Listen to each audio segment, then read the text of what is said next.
Pakistan hockey team इस वक्त वापस रवानी हुई यूरोप के दौर के बाद।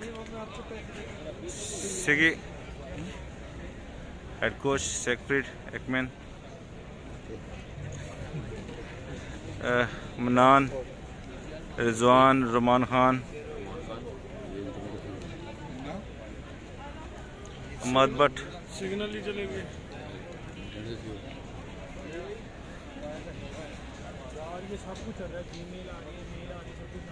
ये मैंने नहीं पता भाई, मैं फास्ट ट्रैक करना ही नहीं पता था कि नहीं पता। हाँ इधर आओ,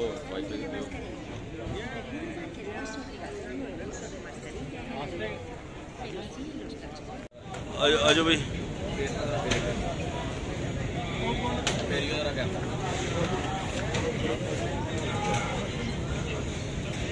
Rana, not Rana, not Rana.